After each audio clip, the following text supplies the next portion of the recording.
Hi, this is Rick Garza, the professional sales athlete and coach, here talking about the character, the habits, and the life of a professional sales athlete.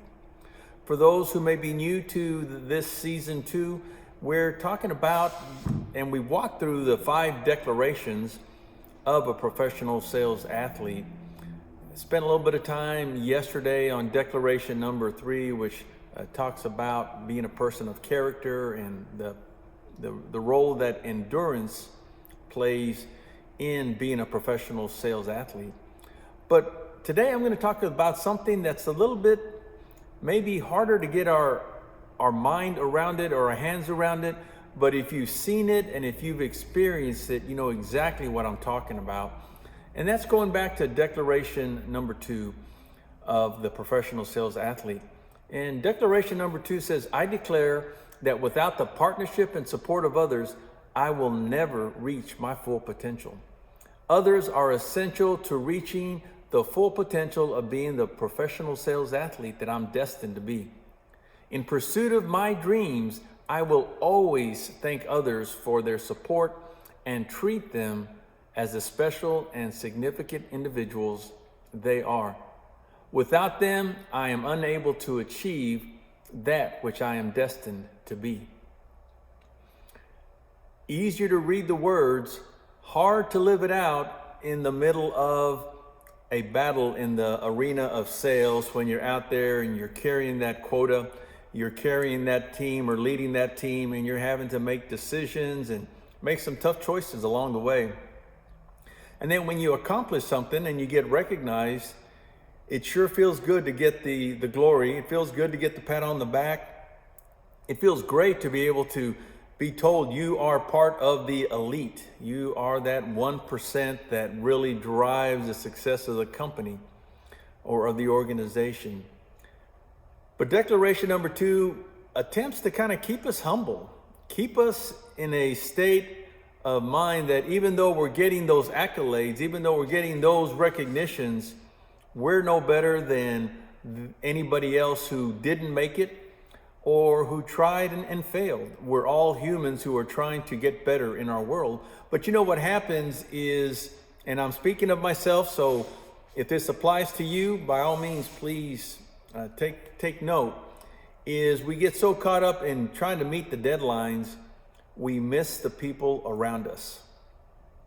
Perfect example is I was running in and out of the restroom to get to a meeting, and it may sound kind of silly, but there was a gentleman who was cleaning the toilets.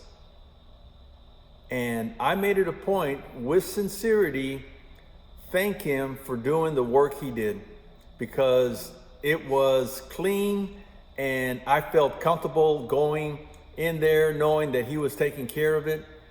And when he saw that I just wasn't being flippant about it, when he saw that I was being sincere and I appreciated him for the job he had, the role he played, and I told him that without him doing his part, I couldn't do mine, his chest rose, and you could tell that with the spirit of pride, but yet humility, he felt important.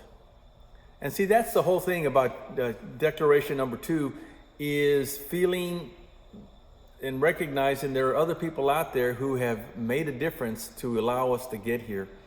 And one of the character traits that it takes to leverage declaration number 2 is gratefulness.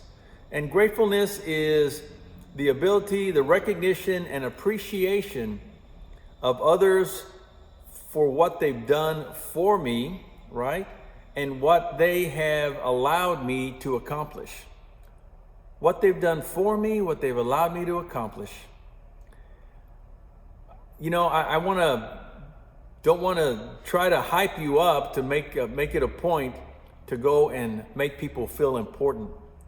But if you see and treat people the way you want to be treated, the golden rule, treat others the way you want them to treat you, you're going to find yourself saying thank you a whole lot more.